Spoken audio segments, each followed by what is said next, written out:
2022년 6월 18일자에 시행됐던 서울시 전기이론 9급 기출문제 해설을 진행하도록 하겠습니다. 2022년 6월 18일자의 그 전기이론 시험 문제는 서울시는 자체 출제가 됐고 또 서울시를 제외한 타 지방직은 국가위탁으로 출제가 돼서 시험 문제가 다르다 하는 것을 여러분들 참고로 말씀을 드리겠습니다. 그리고 서울시 보훈청 추천 9급 전기이론 그 기출문제도 서울시 지금 공무원 9급 그 전기이론 기출문제하고 1번부터 10번 문항은 동일하고 11번부터 20번은 문제가 다르다 하는 것을 여러분들 참고로 말씀을 드리겠습니다. 자, 이번에 그 서울시 전기이론 시험 문제는 좀 평이하게 출제가 됐고 주로 교류 회로 파트가 여러분들 항상 문항이 많이 출제가 된다는 거 꼭 기억을 해야 되겠습니다. 그리고 캐패시터하고 코일의 전압전류에 관련되는 계산식 그리고 축적된 에너지를 산정하는 이런 기본적인 식들 그리고 삼상에 관련되는 회로까지 여러분들 기본적인 내용 위주로 정리하시면 좋겠습니다. 그리고 좀 특이한 것은 전기이론 시험에도 회로이론에 출제가 되는 것처럼 오피암프 문제가 반드시 한 문제는 출제가 되고 있다 하는 걸 꼭 숙지를 해 주시면 좋겠습니다. 아마 차후로는 뭐 두 문제까지 출제가 될 소지가 있다 이렇게 예상을 하고 있습니다. 자, 문제 풀면서 상세한 내용들을 같이 정리를 해 나가도록 하겠습니다. 자, 1번 문제는요. 1번 문제는 어떤 질량을 갖고 있는 물체의 그 v라는 속도로 이동을 할 때 가속도가 발생이 되겠죠. 그래서 등가속도 운동을 할 때 이 가속도를 계산해 보세요 하는 문제입니다. 그래서 이것은 뉴턴의 2법칙의 운동 가속도 법칙에 관련되는 문제가 되겠습니다. 그래서 이 가속도라고 하는 것은 질량을 갖고 있는 어떤 물체를 자유낙하할 때 중력 가속도를 받으면서 속도가 더 빨라지는 것처럼 동일한 유형으로 풀어나가시면 되겠습니다. 그래서 이 가속도는 힘을 크게 가할수록 가속도가 더 커지는 것이고 그리고 질량이 작을수록 가속도는 커지게 되는 겁니다. 그러니까 가속도는 질량에는 반비례한다 이렇게 할 수 있고 또 가해준 힘에는 비례한다 이렇게 볼 수가 있겠습니다. 그러니까 이것은 질량 갖고 있는 입자가 가속도 운동을 할 때 받는 힘은 F=ma 하는 이런 공식이 하나 있고 또 이 질량 갖고 있는 이 물체가 전기량을 또 지니고 있습니다. 그러면 전기량을 갖고 있는 입자가 전장 중에 받는 힘은 F=QE 하는 힘이 있죠. F=QE 하는 이런 관계식이 있습니다. 바로 이 관계식에서 A를 유도하면 M분의 QE 이렇게 우리 풀었던 문제가 되겠습니다. 그러니까 여기 F 힘은 전기력이 되겠죠. 전기력. 전장이 조여졌으니까 거기다 Q 쿨롱을 전장에 곱하면 전기력이 나오게 되는 겁니다. 그래서 F=QE 이렇게 되겠죠. 이렇게 풀어주면 되는 문제입니다. 그리고 이 전기량은 여기 전기량은 4나노 쿨롱이라고 했죠. 4나노, 나노는 9의 n자입니다. 10의 마이너스 9승 쿨롱이 되고 그리고 전기장은 X방향으로는 3kV/m가 가해졌고 Y방향으로는 5kV/m가 가해지고 있다. 그러면 X방향의 전기장, 이걸 EX라고 할게요. 그럼 이놈은 3kV/m니까 3 곱하기 10의 3승 그러면 되겠죠. 킬로니까. 그리고 이 물체의 질량은 4mg이라고 했습니다. 4mg니까 10의 마이너스 3승 이렇게 되겠죠. 이렇게 계산하면 되는 겁니다. 이렇게 4약분이 되고 그렇죠. 그리고 10의 마이너스 3승이 분자로 올라가면 10의 3승이 되니까 10의 6승이 되겠죠. 그러면 3 곱하기 10의 마이너스 3승이 남겠네요. 그래서 메타 퍼 세크 제곱. 이걸 답으로 고르시면 되겠습니다. 그렇죠? 그래서 이 경우는 전장이 X축 방향일 때 그 X축 방향으로 받는 가속도가 이렇다는 이야기고, 또 하나가 있죠. Y축 방향으로 발생이 되는 가속도. 가속도는 또 요 공식 그대로 쓰면 되겠습니다. M분의 QE. 그래서 전장은 Y축 방향의 전장, 전기장의 세기를 쓰면 되겠습니다. 그렇죠? 요게 3이 아니라 5kV/m인가 이렇게 주어져 있을 겁니다. 요 대입을 하면 이 경우는 5가 나올 겁니다. 5 곱하기 10의 마이너스 3승 가속도가 계산이 되는 것이다. 요게 답이 되겠습니다. 자, 그러니까 1번은 4번을 고르시면 되겠죠. 4번. 그 다음에 2번. 2번은 코일에 축적되는 코일에 축적된 에너지가 아니고 코일 양단의 전압 강하를 계산해 보세요 하는 겁니다. 코일 양단의 전압 강하. 그리고 참고로 말씀드리면 1번에는 원래 10의 마이너스 3승이 있어야 되는 겁니다. 그렇죠? 계산하는 것처럼. 그 다음에 2번은 코일 L 양단에 걸리는 전압 강하가 어떻게 됩니까? 이걸 요구하는 거죠. VL이라고 할게요. 코일 양단에 걸리는 전압 강하는 L DT분의 DI 하는 식으로 풀면 되겠습니다. 그렇죠? 여기 코일에 L 인덕턴스가 주어져 있고 전류가 이제 순시값으로 주어졌으니까 이 값으로 그대로 풀면 되겠습니다. 자, 코일의 인덕턴스는 1헬리라고 했고 요게 1헬리죠. 그리고 흐르는 전류 순시값 식으로 줬네요. 식으로 줬습니다. 그러니까 루트 2 사인 오메가 t, 오메가는 120파이 이렇게 수치로 줬습니다. 오메가 t. 이런 교류 전류가 흐르고 있다. 이렇게 줬죠. 자, 요 전류를 t로 미분하면 되는 겁니다. 그렇죠? 그 사인을 미분하면 코사인이 되겠지. 사인 오메가 t를 미분하면 코사인 오메가 t. 이렇게 되겠습니다. 일단. 근데 미분하는 변수는 t만 변수예요. t. 그러니까 요 상수의 값이 요 t에 곱해졌기 때문에 미분할 때는 요 120파이가 앞에 곱해진다 하는 거 알죠? 적분할 땐 요게 나누기로 들어가지만은 곱해진다. 이렇게 해놓고 앞에 루트 2가 이렇게 곱해지는 바로 요 값이 되겠네요. 그렇죠? 코일 양단에 걸리는 전압 강하는 바로 요거다. 이렇게 됐습니다. 자, 근데 여기서 요구하는 것은 코일 양단에 걸리는 전압의 시료값 크기를 계산해 보세요 그랬습니다. 그러니까 이것은 순시값으로 코일 양단의 전압 강하를 이제 표현했는데 이 중에 이 앞부분의 크기는 최대치입니다. 최대치죠. 여기 최대치 아니에요. 그러니까 시료값을 요구했으니까 120파이 루트 2 나누기 최대값 나누기 루트 2 그러면 이게 시료값이 되겠습니다. 그럼 120파이 볼트. 120파이 볼트. 그래서 3번이 정답이 되겠습니다. 자, 그 다음에 3번은 어떤 도선에 5A의 직류 전류가 10초 동안 흐르고 있다. 그렇죠? 그럼 전류가 흐른다는 것은 전기량 갖고 있는 전자가 이동하는 겁니다. 그러면 전자가 1초에 몇 개 움직여서 바로 여기 요구하는 그 전류를 형성하느냐. 그러니까 1초가 아니라 10초 동안 이동한 전체 전기량이 어떻게 되느냐. 이걸 계산해 보세요 하는 겁니다. 그러니까 3번 전류는 전기량의 이동이니까 Q 코로 IT 하면 되겠네요. Q 코로 IT. 그럼 이제 Q가 이제 전체 이동한 전기량의 쿨롬 값이 나오게 되는 겁니다. 그리고 전류는 몇 암페어입니까? 전류는 여기서 전류 5암페어가 흘렀다고 했죠. 5암페어. 그리고 시간은 10초 동안. 이렇게. 그렇지? 그럼 여기에 50쿨롱의 전기량이 이동했다. 이렇게 볼 수 있어요. 50쿨롱의 전기량이 이동했다. 그러면 전기량 갖고 있는 입자는 전자죠. 전자입니다. 그러면 전자의 전기량은 보통 스몰 2로 표현하죠. 일반적인 전기량은 Q로 표현하지만은 전자 전기량이 작으니까. 그러면 전자 전기량에 100개다 그러면요. 100을 곱하면 전체 100개 전자의 전체 전기량이 나오게 되는 겁니다.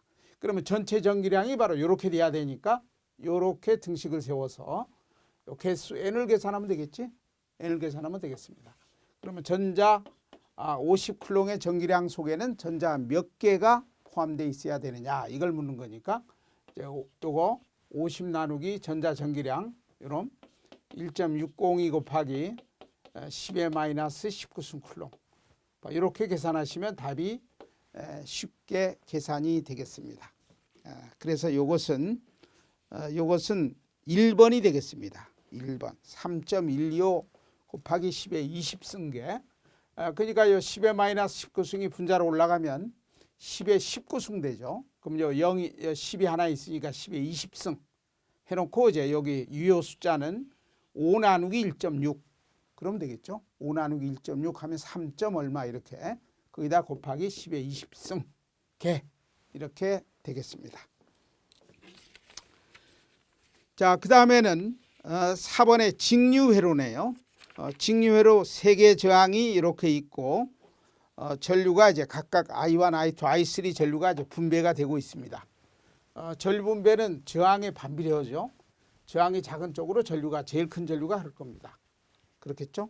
그럼 여기에서 가해준 전압 V는 몇 볼트인지 모른다. 그렇지? 가해준 전압 인가 전압은 V볼트라고만 돼 있죠. 이거 몇 볼트인지 몰라요. 그리고 흐르는 전체 전류도 얼마인지 모르는데 I 암페어가 전체 전류로 하세요. 이렇게 표시가 돼 있죠. 오른쪽 세계저항 합성 저항에서 나오는 합성 전체 전류가 I 암페어로 이렇게 표시가 돼 있으니까 그럼 ohm의 법칙으로 V는 IR 이렇게 하면 되겠습니다. 그러면 세계저항이 병렬이니까 합성저항, 토탈저항을 RT라고 할까요? 이렇게 해서 이 등식이 성립이 되는 겁니다. 이걸 찾으면 되겠지. 자, 직렬 연결일 때는 합성저항이 합의 법칙이에요. R1번 플러스 R2번 플러스 R3번 이렇게.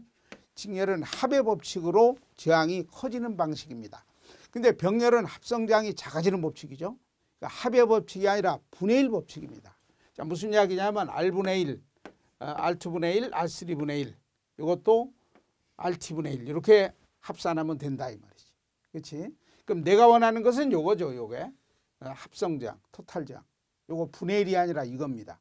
분의 1 역수가 요거니까 내가 원하는 요 놈은 요거에 다시 역수 오면 되겠죠. 요거에 다시 역수를 취하면 되겠습니다. 이렇게 하면 되겠지. R1번 분의 1, R2번 분의 1, R3번 분의 1 이렇게 되겠습니다. 그럼 여기서 세 개 저항값은 제시가 됐으니까 10옴, 5옴, 15옴 제시가 되어 있습니다. 이게 10옴, 그러니까 10분의 1이 되겠지. 이건 5옴, 5분의 1이 되겠고 이놈은 15옴, 15분의 1이 됩니다. 그러면 이제 분모를 이제 통분해 가지고 분모부터 이제 합한값을 계산을 먼저 하면 되겠죠. 통분해야 되니까 이건 10이고 5고 15니까 이제 공약수 30으로 하면 되겠죠. 30. 그럼 이건 10분의 1이니까 분자 분모에 3을 곱하면 30분의 3. 그렇죠? 30이 이제 공통 분모가 되는 겁니다. 여기는 5, 6을 분자 분모에 곱하면 여기는 6. 그렇죠? 여러분 2를 곱하면 30분의 2. 이렇게 되겠죠? 이렇게 되는 겁니다. 그래서 이것을 정리하면 요게 8에 3 더하면 11이 되겠지. 30분의 11이니까 여러분 뒤집어져 가지고 11분의 30 요게 합성저항이 되는 겁니다. 그렇죠? 요게 합성저항이 되니까 요 자리에 요게 이렇게 들어가 주면 되겠지. 그렇죠? 그렇게 되면 2번이 답이 되겠습니다. 11분의 30 곱하기 I. 그렇죠? 이것도 쉬운 문제가 되겠습니다. 자, 그 다음에 5번은 전류가 흐르는 평행 두 도선에 서로 작용하는 전자력이 어떻게 되느냐. 이거 여러분들 아마 평행 두 도선의 전류가 흐를 때 이렇게 전류 방향이 동일하면 흡인력이고 전류 방향이 반대가 되면 반발력이다. 뭐 이런 거 기억하죠. 바로 이렇게 평행 도선의 전류가 흐를 때 흡인력이죠. 이때는 방향을 같은 방향으로 흐렸으니까 흡인력이다. 그럼 이때 작용하는 힘, 정확히는 1m 길이당 힘이에요. 1m 길이당 힘의 공식이 나오게 됩니다. 그래서 거리가 멀어지면 힘이 약해지겠지. 거리에는 반비례한다. 전류 커지면 힘이 커집니다. 이 I1, I2 곱하기 10의 마이너스 7승 그러면 이게 뉴턴 퍼 메타 1m당 바로 이만한 뉴턴의 힘을 받는다. 바로 이런 결과식을 여러분들이 알고 있을 겁니다. 그러면 L메타라고 하면 어떻게 될까요?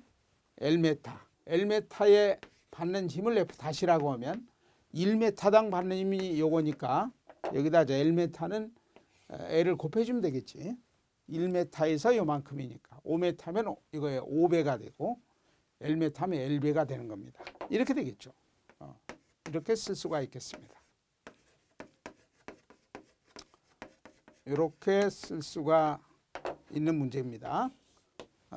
그래서 여기서는 길이하고 간격이죠. 간격하고 전류 크기하고를 좀 변형을 시켜보겠다. 그러면 변형 전보다 변형 후에 전체 힘의 크기는 어떻게 변화가 되느냐. 이런 걸 물어보고 있습니다. 자, 그러면 여기서 그 변형사항이 뭐냐면 도선의 길이와 도선 사이 거리를 전부 2배로 증대시켰다. 도선의 길이를 2배로 했다. 이 말은 이게 2L이 된 겁니다. 그러면 전체 힘은 2배나 커지겠네. 그 대신 거리, 두 도선 간의 거리도 2배로 넓혔다. 이렇게 되겠죠. 그럼 약분돼 버리면 처음과 동일합니다. 그 다음에는 각각의 전류를 2분의 1로 줄였다. 2분의 1로 줄였다 하니까 I1은 2분의 1 I1으로 I2는 또 2분의 1 I2로 이렇게 줄였다는 이야기입니다. 그러면 2분의 1 곱하기 2분의 1은 4분의 1이 되겠지. 4분의 1 개수가 앞에 곱해지는 겁니다. 이 I1, I2는 그대로니까. 그러니까 처음보다 힘은 4분의 1배로 감소가 됐다. 줄어들었다. 그래서 4분의 1 고르시면 되겠습니다. 그러니까 2번이 정답이 되겠죠. 자, 6번은 RLC를 직렬로 접속한 회로입니다. 그렇지? RLC 직렬 접속 회로. 뭐 경우에 따라서는 RLC 병렬 접속 회로를 출제할 수도 있는데 이번에는 좀 쉽네요. 직렬이. 그러니까 RLC 소자가 직렬로 접속이 되어 있다. 자, 직렬 접속이 돼 있을 때 이제 교류 전압이 인가됐습니다. 그럼 직렬은 전류가 공통으로 흐르겠죠. 그렇죠? 그러면 전력 관계를 따지고 싶으면 이 저항이 여기 RL 하는 이제 부하장이 오른쪽에 이렇게 대기하고 있는데 이제 부하장의 전력을 알고 싶다 그러면 P는 I 제곱 R 하는 공식으로 공통인 전류를 계산해서 전류 제곱 곱하기 RL 부하장하면 부하 전력이 계산이 되는 겁니다. 근데 여기서는 부하 쪽으로 RL에 공급되는 전력을 최대로 하고 싶다. 최대 전력을 부하에 공급하고 싶다 그 말이에요. 그러니까 최대 전력 공급 조건을 만족시키고 싶다 그 말이지. 그렇지? 부하 쪽으로 최대 전력을 공급하게 하고 싶다. 그렇죠? 그러니까 최대 부하 전력이죠. 부하 쪽으로 최대 전력이 공급되게 하고 싶다. 그러면 최대 전력 공급 조건이 된다는 말은 이 L과 C 성분이 상쇄된 효과가 되면 L과 C가 상쇄된 효과가 되면 저항만 덜렁 남습니다. 그럼 가해준 전압이 전부 저항에 다 걸려가지고 최대 전력을 부하 쪽으로 전부 다 공급하게 되는 것이다. 그러니까 LC가 상쇄된 효과를 우리는 공진을 시키면 된다 그 말이지. 공진. 그래서 공진이 되면 공진이면 최대 전력 부하 쪽으로 최대 전력 공급 조건이 만족이 되는 겁니다. 그렇죠? 공진이면 되는 것이다. 그러면 입력으로 인가되는 그 교류 전압 주파수가 얼마입니까? 그랬으니까 공진 주파수를 계산하면 되겠지. 공진 주파수는 직렬 회로든 병렬 회로든 RLC 직렬이든 병렬 회로든 공진 주파수는 2파이 루트 LC분의 1이다. 이 공식으로 풀면 되겠습니다. 그래서 L값, C값이 주어져 있죠. 자, L값은 10mH, C는 100 마이크로페럿. 이건 10mH니까 10 곱하기 10의 마이너스 3승 헨리가 되고, 이건 100마이크로니까 100마이크로죠. 100 곱하기 10의 마이너스 6승 페럿 이렇게 되겠습니다. 그러면요 10 곱하기 100 그러면 이게 10의 3승이 되는 거니까 이게 상쇄되겠네. 1이 돼버리죠. 그러면 10의 마이너스 6승만 남습니다. 그렇죠? 그럼 루트 안에 10의 마이너스 6승이 루트 밖으로 나오려면 10의 마이너스 3승이 되겠지. 분모의 10의 마이너스 3승이 분자로 올라갈 때는 10의 3승이 되는 거니까 결론은 2파이분의 10의 3승 헤르츠가 되겠습니다. 그러면 10의 3승 헤르츠 대신에 킬로로 바꿀 수 있죠. 킬로로 바꾸면 이건 2파이분의 1 킬로헬츠 이렇게 쓸 수도 있겠습니다. 이게 답이 되겠지. 쉬운 문제죠. 2파이분의 1 킬로헬츠다. 그래서 1번이 답이 되겠습니다. 자, 7번은 Y결합 회로를 제시하고 있는 3상 Y결합 부하 쪽에 부하 쪽이 아니고 전원 쪽이죠. 전원 쪽에 3상 Y결선 전원을 공급하고 있습니다. 그렇죠? Y결선의 전원을 공급하고 있다. 이렇게 볼 수 있죠. 자, 이렇게 제시가 되어 있습니다. 그러니까 요게 A상, 그다음에 요걸 뭐 B상, 요걸 C상. 이렇게 보면 요 상과 상 사이 요 전압을 선전압이라고 하죠. 요거 선전압. 또 요것도 선전압. 그렇지? 그래서 Y결선 전원에서 Y결선 부하도 동일하게 적용되는 규칙이 있습니다. Y결선 전원에서 Y결선 전원에서 항상 선이 상보다 크다고 했죠. 선전압이 상전압보다 루트 3배가 크다. 그렇죠? 그럼 요게 여기 마킹이 됐네요. 요게 A상, 요게 B상, C상이라고 했으니까. 그럼 요 AB 선간전압, 뭐 VAB 이렇게도 표현하고 선이라는 첨자 L자를 줘가지고 선전압. 그렇죠? 그럼 요게 요 전압. 그러면 상전압이라고 하는 것은 중성점을 이용해서 요걸 이렇게 이용해서 이걸 이제 영전이 접지선으로 이용하면 요게 A상 전압이 되겠습니다. 그러니까 선전압이 더 크죠. 상전압보다. 그래서 Y결선에서는 선전압은 상전압보다 3배 크다. 항상 선이 상보다 커요. 전류도 전압도. 이렇게 됩니다. 그리고 위상은 선전압 위상이 상전압 위상보다 위상은 30도만큼 빠르다. 이렇게 되겠지. 그 다음에 전류는 선전류와 상전류는 동일하다. 그렇죠? 선전류와 상전류는 동일하다. 그럼 요게 뭡니까? 요게 중간 공통인선을 하나 뽑아내 가지고 요 단상 하나의 단상 회로로 등가적으로 해석하면 쉬워요. 그러니까 단상 등가 회로 가지고 해석하면 쉽다. 그럼 여기 한 상이니까 한 상 A상의 전압은 상전압은 선전압보다 루트 3배 작다 그러면 되겠지. 그럼 여기 A상 전압 VA라고 쓸게요. 그러면 선전압보다는 루트 3배 작다. 여기서 선전압이 100 페이저로 표현되어 있죠. 극좌표로 100 그리고 50도 이렇게 주어졌습니다. 그러면 A상 전압은 선전압보다 루트 3배 작다니까 루트 3으로 나누면 되겠습니다. 근데 위상관계도 따져야 돼요. 그렇죠? 선전압이 30도 빠르니까 상전압은 30도 느리다. 30도 느리다니까 30을 빼야 되겠지 여기. 이렇게 해버리면 알기 쉽죠. 이렇게 빼버리면 이렇게 해버리면 되겠지.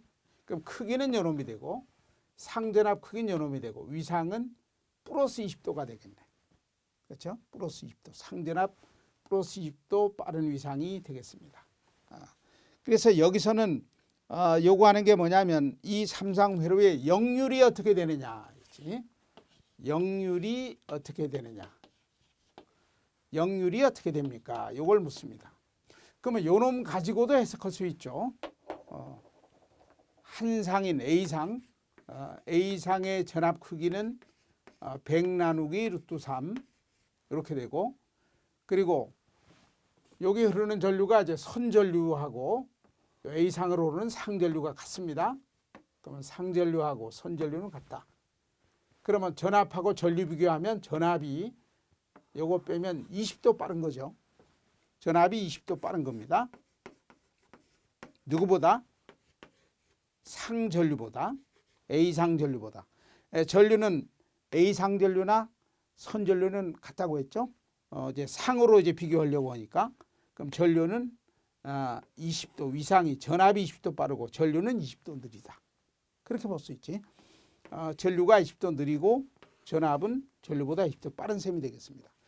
전압과 전류가 어떤 하나의 회로에 인가된 전압과 그 회로에 흐르는 전류의 위상을 비교해서 전압이 빠르면 전압이 빠르면 우리가 역률이라는 거 있죠.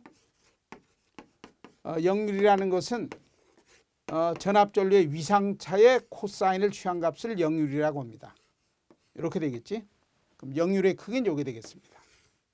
근데 여기 위상이 전압이 빠르죠. 그럼 전류가 느립니다. 그럼 보통 이 역률의 위상을 이야기할 때는 부하 전류 위상 가지고 이야기하는 겁니다. 그러면 부하 전류가, 그렇죠? 여기 이제 부하 저항이 이렇게 부하 임피던스가 접속이 되겠죠. 그럼 이 부하 임피던스로 흐르는 전류는 20도가 느리다. 그렇지? 그러니까 지상이라고 하면 되겠지. 지상. 느린 부하 전류가 느리니까 전압보다. 그리고 역률의 크기는 요놈이 되고, 또 위상 관계는 전류가 느리니까 지상, 위상이 느린 부하 전류가 흐르는 회로이다. 이렇게 이야기하시면 되겠습니다. 그렇죠? 그러니까 1번을 고르시면 되겠습니다. 1번. 자, 그 다음에 8번은 RC 병렬 회로입니다. 그렇죠? 8번은 RC 병렬 회로예요. 그러면 전원에서 들어오는 전체 공급 전류는 I라고 표현되어 있죠. 순시값으로. 그럼 이 전류가 이제 사이좋게 쪼개질 겁니다. 저항적으로 흐르는 전류를 뭐 IR, 캐패시타로 흐르는 전류를 IC라고 하면 키르호프의 전류 법칙에 근거를 둬 가지고 공급 전류는 각각 소자의 전류의 합과 같아야 된다. 이렇게 되겠습니다. 근데 요 저항으로 흐르는 전류는 저항의 전류는 4암페어라고 줬고, 여러분 3암페어로 줬습니다. 그렇죠? 그러면 4 더하기 3 이렇게 해서 전체 공급 전류는 7이다 이렇게 하면 틀려요. 그건 왜 그러냐면 캐패시터하고 코일은 위상이 존재하기 때문에 저항에 흐르는 전류하고 LC에 흐르는 전류는 위상차가 생기는 겁니다. 그걸 적용을 해야 돼요. 직류 같으면 전부 두 개 저항이 흐르는 전류 같으면 4 더하기 3 그러면 7이다 이러면 되겠는데, 이거는 두 개 저항이 아니고 저항과 C죠. 뭐 저항과 L이 들어와도 마찬가지입니다.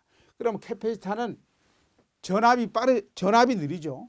콘덴사는 전압을 충전하는 수단이니까 전압이 조금 있어야 정상 전압이 생기는 거니까 전압이 느리다. 그럼 전류는 빠르다. 그렇지? 그래서 캐패시터에 흐르는 전류는 캐패시터에 가해준 전압보다 90도 위상이 빠르다. 그럼 90도 빠르다 하는 게 이제 우리 허수 플러스 J그램 90도 빠르다. 마이너스 J그램 90도 느리다. 바로 이렇게 벡터적으로 합성을 해야 되는 겁니다. 그러니까 전체 전류는 이것도 벡터 개념으로 표현해 줘야지. 복소수로 저항의 전류, 그다음에 캐패시터 전류 이렇게. 그러니까 이걸 복소수 형태, 벡터 형태로 이렇게 표현을 해줘야 되는 겁니다. 이렇게 되겠지. 그럼 요놈은 직각좌표로 됐으니까 크기하고 위상으로 탁 분해시키는 극좌표로 바꿔버리면 요 크기가 얼마다 하는 시류값 크기가 탁 산정이 되겠죠. 그럼 이제 피타고라스 정리로 4제곱 플러스 3의 제곱의 루트 그럼 5가 나올 겁니다. 5. 이렇게. 그럼 시류값으로 합성한 전체 전류는 5A다. 이러면 되겠습니다. 그리고 위상차는 악탄젠트 4분의 3이다. 이건 특수각이 아니니까 뭐 몇 도 하는 것은 탄젠트 도표를 보면서 읽어야 되겠습니다. 뭐 보통 이게 뭐 자주 나오니까 이게 37도인가 그렇죠? 그렇죠? 여기서는 이제 5를 고르시면은 시료값 합성 전류값이 되는데 여기는 인가전류의 시료값이 아니라 최대값으로 얼마입니까? 그랬네요. 시료값이니까 최대값은 5 곱하기 루트 2배 이렇게 해줘야 되겠네요. 그렇죠? 최대값 크기로 요구했으니까 요게 정답이 되겠습니다. 자, 그래서 요것은 3번이 답이 되겠죠. 3번이 답이 되겠습니다. 자, 9번은 알렐 회로죠. 알렐 회로. 이것도 여러분들 뭐 암산으로 거의 풀 정도로 여러분들이 아마 그런 정도로 이제 학습을 많이 해놓은 그런 유형의 문제라고 볼 수가 있겠습니다. 또 암산으로 풀 정도가 돼야죠. 자, 두 개 저항은 병렬이네요. 두 개 저항은 병렬입니다. 그리고 전부 저항값이 다 같습니다. R옴으로 똑같습니다. 그럼 합성하면 얼마인가요? 값이 같을 때는 개수로 나누면 되니까 합성 저항은 2분의 R옴이 되겠습니다. 그다음에 코일의 인덕턴스는 0.412다. 이걸 줬죠. 이걸 줬습니다. 자, 그러면 여기 가해준 전압이 순시값으로 가해줬죠. V는 100 루트 2 이렇게 해놓고 사인 오메가 t, 오메가는 10이 되겠네. 오메가 10, 오메가가 10이라는 거 알 수 있습니다. 이런 교류 전압을 가했습니다. 그렇죠? 자, 이런 교류 전압을 이렇게 가했으니까 전압가니까 전류가 흐르겠지. 그럼 이런 교류 전류가 이제 흐를 겁니다. 그럼 이제 사이좋게 저항이 같으니까 사이좋게 반씩 쪼개지겠지. 그럼 합성이 돼서 이제 요 전류가 전체 전류가 코일 통해서 이렇게 이제 순환하는 이런 동작 상태를 가지게 될 겁니다. 자, 그런데 여기에서 저항 1번에 흐르는 전류의 시료값이 10A다 그랬네요. 시료값으로 10A라고 줬습니다. 저항값이 같으니까 여기도 10A입니다. 그렇지? 그럼 합성한 전체 전류는 요 전류는 시료값으로 20A가 흐른다. 또 여기서 합성이 된 요 전류도 코일에 흐르는 전류도 시료값으로 20A다. 이렇게 볼 수가 있겠습니다. 그렇지? 그러면 전류값을 알았으니까 시료값이니까 직류처럼 쓸 수 있죠. 오음의 법칙으로 전류는 전압 직류처럼 쓰는 건 시료값이에요. 인가된 전압 시료값 나누기 이때는 전체 임피던스 그래야 되겠지. 임피던스는 전류가 된다. 이렇게 볼 수가 있겠습니다. 그러면 전체 전류는 시료값으로 10A가 흐르고 있고 또 교류 전압은 요거니까 순시값으로 줬는데 요 앞에 요건 최대값이니까 시료값은 최대값 나누기 루트 2를 해버리면 시료값 전압은 100V다. 이렇게 되겠습니다. 그러면 전체 임피던스를 계산할 수 있죠. 그렇죠? 그럼 이 식에서 전체 임피던스는 100 나누기 10 그러면 10Ω이 되겠습니다. 그러면 전체 임피던스는 지금 직렬이니까 합의 법칙으로 계산하면 되겠죠. 합의 법칙으로 계산하면 되겠습니다. 그럼 전체 임피던스 크기는 합성 저항은 2분의 R옴이 되고 플러스 그 다음에 코일의 교류 저항 크기를 리액턴스라고 하죠. 리액턴스 XL이라고 합니다. 이러면 오메가 L이죠. 오메가는 10 주어졌고 L 값은 0.4니까 4옴이 되겠지. 코일의 교류 저항 크기는 리액턴스는 4옴이고 위상까지 고려한 코일의 임피던스는 ZL이라고 해요. ZL. 그러니까 이러면 J 4옴이 되겠지. 콘덴사는 마이너스 J 뭐 4옴 이런 꼴이지만 코일은 플러스 J 4옴 이렇게 되는 겁니다. 그러니까 요걸 쓰면 되겠지. 요걸 쓰면 되겠습니다. J 4옴이다. 이렇게 되겠지. 10 곱하기 0.4니까 4. 이렇게 되겠습니다. 맞나요? 이렇게 되겠네. 자, 여기 수치가 어디 잘못되면 안 되니까. 맞죠?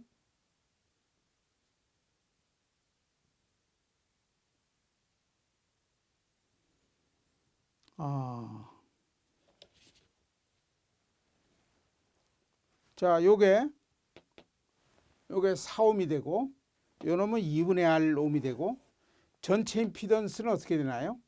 전체 임피던스는 100 나누기 요게 틀렸네. 100 나누기 전체 임피던스 크기는 100 나누기 요게 틀렸네요. 전류가 10A가 아니라 합성 전류가 20A인데 이렇게 20 실수했습니다. 그러면 전체 임피던스는 10이 아니라 100 나누기 20이니까 5가 돼야지. 5. 이게 딱 떨어져야 되는 거니까. 그러니까 전체 합성 임피던스는 5옴이 되고 5옴은 2분의 R 플러스 J4가 되니까 피타고라스 성리로 딱 떨어지는 거 알죠? 3, 4, 5 이렇게 돼야지. 3, 4, 5. 그러니까 이게 3옴이 돼야 되겠습니다. 3 플러스 J4는 5가 되는 거니까. 그럼 이게 3이 되려면 R 값은 6옴이 되겠네요. R 값은 6옴짜리 저항을 사용하면 되는 것이다. 이렇게 답을 고를 수가 있겠습니다. 2번이 답이 되겠죠. 자, 그 다음에 10번은 라플라스 변환된 결과로 어떤 전달함수 fs를 제시를 했습니다. 라플라스를 변환시킨 전달함수 형태로 제시가 되어 있다. fs 이렇게 주어져 있죠. 그래서 전달함수의 그 결과는 S3승 ES 제곱 플러스 S분의 1.5S 플러스 3 이렇게 주어져 있습니다. 자, 여기서 요구하는 것은 전달함수, 이거는 라플라스 변환시킨 주파수 영역으로 변한 전달함수고 시간 영역의 전달함수는 FT가 되겠습니다. FT. 그렇죠?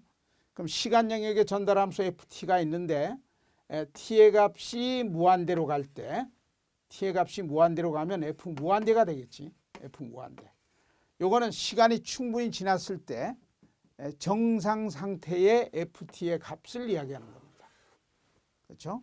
그래서 이것을 시간이 충분히 지났을 때 시간 영역의 전달함수의 값을 이런 값을 우리는 초기값하고 초기값은 T가 0일 때 그때 전달함수의 값을 이야기하는 것이고 또 시간이 충분히 지났을 때 요 전달함수의 값을 이제 정상적인 값, 이것을 최종값이라고 이야기를 하죠. 최종값. 이제 정상 상태 값을 이야기하는 겁니다. 이건 초기치 값이고, 그렇죠? 그러니까 요구하는 것은 시간 영역의 전달함수에서 t가 무한대로 갔을 때 그 정상 상태의 값, 최종값, 요게 얼마입니까? 이걸 요구하는 겁니다. 그렇죠? 그러니까 이걸 역변환을 시켜가지고 시간의 변수로 역변환시켜가지고 리미트 t가 무한대로 갈 때 요 값을 계산하면 되겠습니다. 그러면 요게 나오겠지. 근데 역변환시키려면 또 적분을 또 해야죠. 라플라스 역변환 적분을 해야 됩니다. 상당히 어려운 적분을 해야 되니까 여러분들 알고 있는 것처럼 라플라스 변환에 초기값 정리하고 최종값 정리를 적용해서 이 중에 최종값 정리를 쓰면 되겠지.